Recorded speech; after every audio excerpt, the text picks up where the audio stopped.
4 de octubre, la CONAIE se reunió con el gobierno nacional para dar inicio a un proceso de diálogo. El encuentro cuajó 45 días después de que se extendiera la invitación por parte del Ejecutivo y al final se tuvo visiones distintas sobre el resultado de este. Según el presidente de la República, hubo 11 coincidencias en este encuentro y se estableció que empezarían a desarrollarse mesas técnicas. Según Leonida Giza, no hubo ningún acuerdo. ¿Qué viene entonces ahora? Lo vamos a conversar con Marlon Santi, coordinador nacional de Pachacutica, brazo político de la Confederación de Nacionalidades Indígenas del Ecuador. Marlon, buenos días y bienvenido a Contacto Directo. Buenos días, un saludo a todos los ecuatorianos. ¿Va a haber continuidad conversando con el gobierno? Mira, Lenin, el movimiento indígena tiene una vasta experiencia de diálogos con los distintos gobiernos desde 1990, que se sentaron en el Palacio de Gobierno para dar salidas a ciertos puntos y temáticas que no solo es del movimiento indígena. En ese sentido, nosotros propusimos 6 puntos como movimiento. Con Ali, el gobierno ha aclarado que hay 11 puntos de coincidencia. Hay una diferencia aquí. No hay un acuerdo que el gobierno haya dicho vamos a estos puntos a acordar, sino coincidencias. En ese sentido, el movimiento indígena está en análisis y hay una convocatoria para el 20 de octubre a una asamblea extraordinaria en la cual se va a analizar. Nosotros, desde nuestro punto de vista, vemos que la voluntad política debe darse desde el Ejecutivo hacia todos los sectores como lo está haciendo, y lo felicitamos, el acuerdo que llegaron con los transportistas, pero también hay otros sectores que necesitan ser escuchados por parte del Ejecutivo. El hecho de que se haya convocado para fines de octubre a este consejo ampliado, a la asamblea extraordinaria que ustedes señalaron al finalizar la reunión, que se convocaría de forma urgente, deja de lado la posibilidad de que se vaya a desarrollar alguna jornada de protesta durante este mes de octubre. Por supuesto que sí, el movimiento indígena hace un proceso de análisis frente al diálogo, como lo hemos hecho con todos los gobiernos, y luego toma las decisiones en su colectivo, con las federaciones, con las confederaciones, con los pueblos y nacionalidades, y el resultado de ese congreso, de esa asamblea extraordinaria, será la que se efectivice. Nosotros vamos a orientar que el proceso de diálogo es el mecanismo idóneo para ir llegando a acuerdos y consensos con el Ejecutivo y el movimiento indígena en todo su nivel, a la cual ya hemos presentado también al Ejecutivo nuestros puntos de vista y nuestra petición con los 6 puntos que lo entregamos el día 4 al Ejecutivo. Marlon, el tema del subsidio a los combustibles es quizás el más crítico, más allá de las narrativas que refieren a las afectaciones que se genera por el incremento mensual del diésel y de la gasolina. ¿Tienen ustedes un estudio técnico que pueda solventar estas afirmaciones? A ver, en la vida real, el efecto de la subida de combustible afecta a todos los sectores, especialmente al agro, a los campesinos. Nosotros tenemos algunos datos de la cotidianidad que estamos viviendo. Hay una subida gradual también de los productos de primera necesidad. En ese sentido, la subida del combustible no es una cosa simple. Está afectando tanto en los productos de primera necesidad y también en la carestía de la vida, y eso es lo que se siente en las comunas, en los barrios y peor en los pueblos y nacionalidades. Por eso creo que el énfasis que nosotros hacemos, el congelamiento de la subida gradual de combustible daría un alivio, pero de igual manera le hemos dado la propuesta al gobierno de que ahora el gobierno tiene que dar una mirada hacia los productores, que son los que sostenemos al país. Por eso el movimiento indígena ha sido enfático de ir a un proceso de diálogo concreto y con acuerdos. No se puede hablar de un diálogo así solo con coincidencias, sino con realidades que tengan que decidir desde la decisión política del Ejecutivo. Pero se han instalado las mesas técnicas, están conversando, están poniendo sobre la mesa los intereses que tienen ambos sectores, porque a final de cuentas el gobierno y la CONAIE se entiende que buscan lo mismo, el bienestar de la mayoría de ecuatorianos. El problema es el cómo. Sí, Lenin y ecuatorianos, hubiera sido factible que desde el Ejecutivo hay un decreto que diga se establece tantas mesas de diálogo. No hay esa apertura, solo nos han dicho que hay una coincidencia de 11 puntos.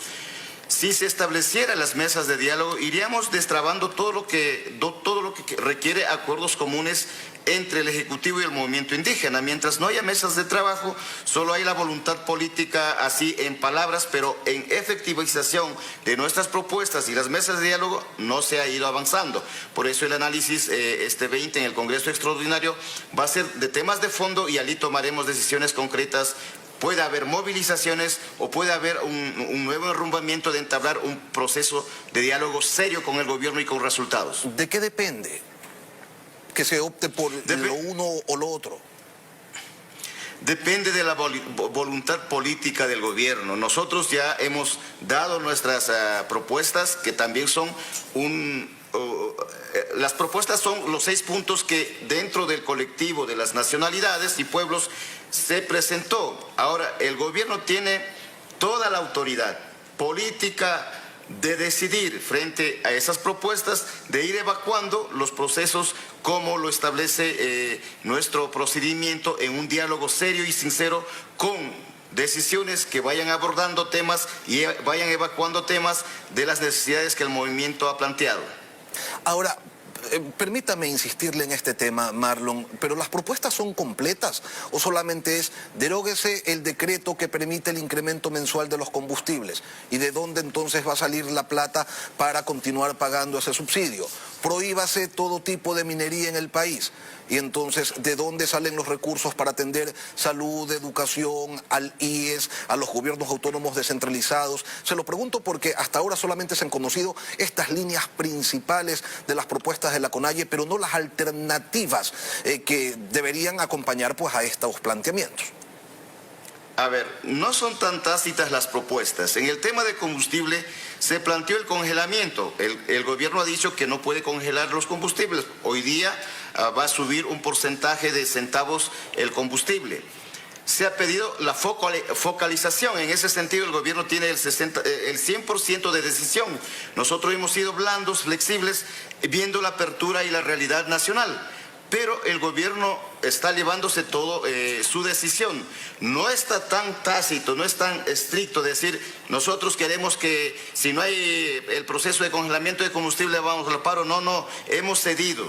Hasta hemos pedido que se focalicen en las áreas necesarias que se requiere hacer la focalización por parte del Ejecutivo.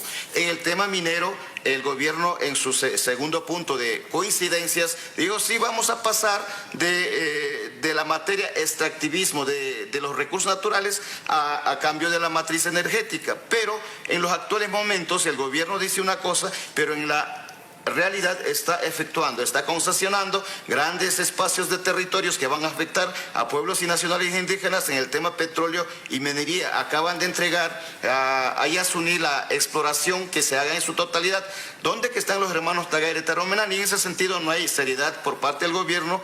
Te digo, Lenin, nosotros nos sentimos afectados nuestros derechos, vulnerados nuestros derechos, porque no hay una voluntad política desde el régimen a dar paso y haya tregua. En relación a los Pandora Papers, la CONAIE ha pedido que se haga una investigación desde la Asamblea y la Contraloría. Parten del principio de que no es ético tener dinero en paraísos fiscales. Desde el oficialismo señalan que no es ético tener glosas. Y resulta que sus aliados y un buen número de legisladores de la bancada de Pachacutic están observados por esa Contraloría a la que ahora le piden que observe al presidente.